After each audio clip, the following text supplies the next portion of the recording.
Hey, it's Rob Hepner for the town of Pinetop-Lakeside once again, and we're talking on the topics that center around planning and zoning, and an issue that's come to the forefront as of late. I've got with me the Community Development Director, Jeremiah Lyod. How are you doing?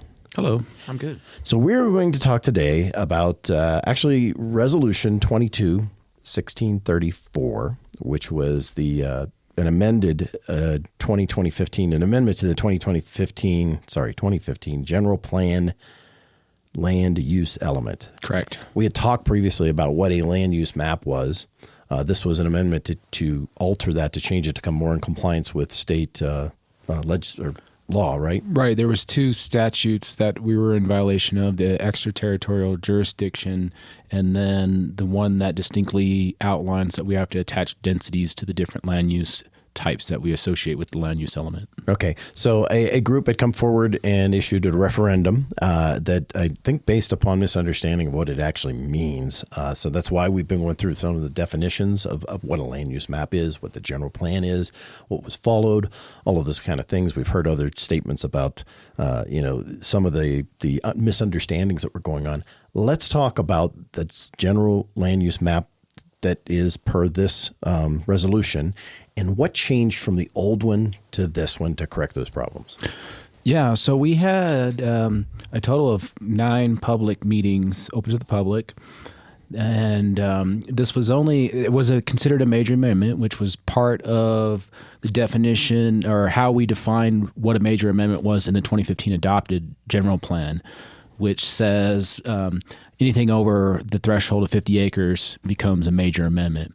So this clearly was more than 50 acres, so we knew it was a major amendment. There was a total of probably 3 that could be considered individually as major amendments, and then 6 that could have been done as minor amendments, which we can do as many of those as we want anytime, but there is a requirement that we can only do 1 major amendment per year. Okay. So it doesn't matter if that's the first year after it was adopted, the first month after it was adopted, the 5th year, the 4th year, or any time during that leading up to even the year before, we could still do a major amendment once a year. Okay, so the 6, you say 6 of them could have been done without going through the process? It could have just been changed? They could have been done as minor amendments. Minor amendments. Right. Okay. What were can we start with those? Is that okay? Yeah, sure. There was an area on Hill Drive that we looked at that was a few different parcels. They were looking for a different zoning designation. The group that owns the property owners that own that wanted to do like a Airbnb type business with individual cabins. That's kind of high end. It was pretty nice. So that was one, and then we had another one, Pinetop Vista Cabins on Penrod Lane, or is it it's on Penrod, south of the country store there, over by Pinetop Water, and they are a legal non-conforming use. And one of the things in the adopted general plan text says that we want to eliminate legal non-conforming uses as much as possible. And the same group had already picked up another piece of property and took it out of legal non-conforming and made it actually conform to the current adopted without even going through any plan amendments. That's good. Yeah, so they had a history of working in the town, and then they were looking at, all they really wanted to do was add like 1 or 2 more cabins, and they wouldn't be able to because it's a legal non-conforming use, and you cannot expand that. Okay. So that was one of the other amendments. There was another one on over by Public Works near the Hamlin property. That one was just to update what is actually the end use of that property. It was shown as commercial. It's not going to be that. It's a home, so that was one of the areas, and then the area on Comfy Court was shown as commercial, and that's manufactured homes, so that's not going to happen either. Okay. There was an area around Porter Mountain and 260. That area is shown as low density, and we updated that to show it as commercial. Okay. So those are some of the smaller ones that we tackled there. Then there were 3 larger ones. Mm-hmm. Okay, so let's go with those in order of size if you can. Okay, so probably backwards. So bigger to smaller to bigger. Sorry. So the smallest one was probably the area around Billy Creek, and I think there was a lot of misinformation on what was happening there. It was just and what was driving these really. I want to get to drill down to that. What was driving these? They were shown as forest on the adopted plan in 2015, which had no density associated with it, so it was a violation of state statute that there was no density shown. So we had to show some type of density. The referendum group, they did not come forward with any suggestions other than they wanted it stopped. And there was some misinformation that was spread there as far as what was going on in that area. So what was there wasn't following state statute, was not following the law, so you had to assign it some density. What density did you... So the area around Billy Creek, it has two different densities. One was planned unit development on the south side of Billy Creek, planned development, and then on the north side would be low density, kind of as a buffer between the town and the forests. Okay. Low density means what kind of... Low density means basically one dwelling unit per acre. Okay. And then the other planned development, what's that mean? Kind of like... So there's a big misunderstanding on what planned development is. And it looks like different, in different areas it looks different. But for us, basically it's very similar to what you see in like a medium density type use. It could be similar to like a 1 or 4 dwelling units per acre. Say you have 10 acres though, and you concentrate part of that to keep, say, 30% open as open space. Right. So there's a give and take there.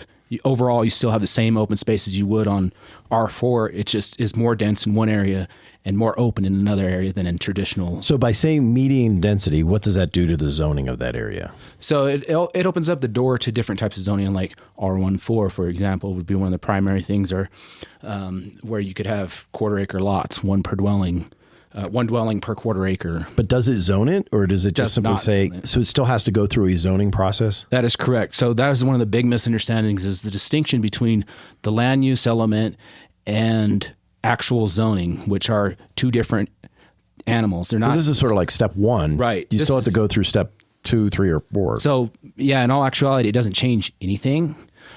It just says we have a plan for it, which we're required to by state statute. We have a plan for it, and somebody could come forward and say, well, we want to do something else there. And then we could go through the minor amendment or major amendment process and then do the rezoning as well. Okay. So it's kind of what we think as a first blush, what would be best suited in that area. Okay.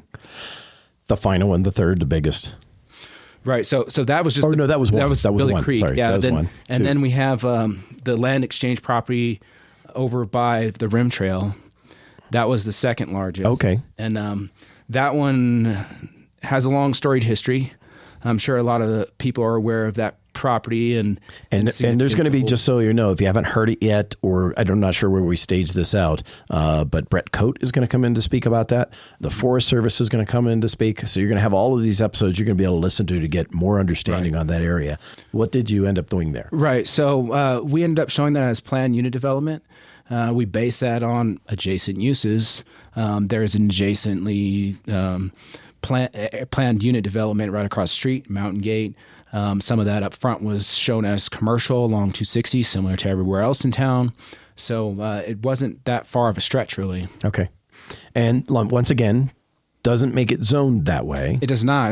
It's the zoning stays as is unless there was an application that came forward requesting it to go in a different direction. Okay. And what is it zoned for? It's zoned Arlo. Okay. One acre lots, basically, with up to a 1,200 square foot guest home. Okay. So no real change there other than you just saying that you've had to place a designator on it. Right. Okay. To be in compliance with state statute. Right. Okay. Now the biggest one, I guess. Right. So the biggest one is actually over on Penrod Road, the area around Jakey's Marsh and all the way into behind Sholo Lake.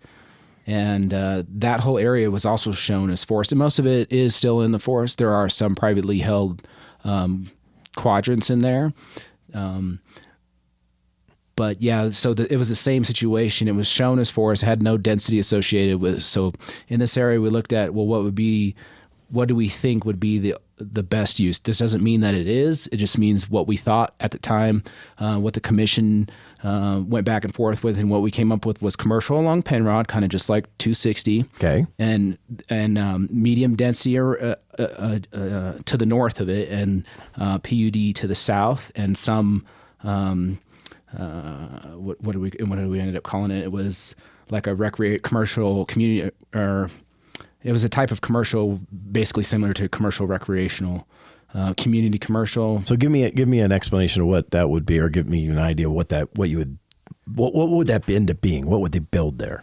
Right, it's more like a recreational type. It's not the community commercial. That's more like what would be zoned as C1. But the commercial recreational, like over by Jennifer Brimhall's property, that's Camp Grace. Oh, okay. So Camp Grace is like that. Yeah. So something like that could get built there. Right. Okay. And once again, how is that zoned?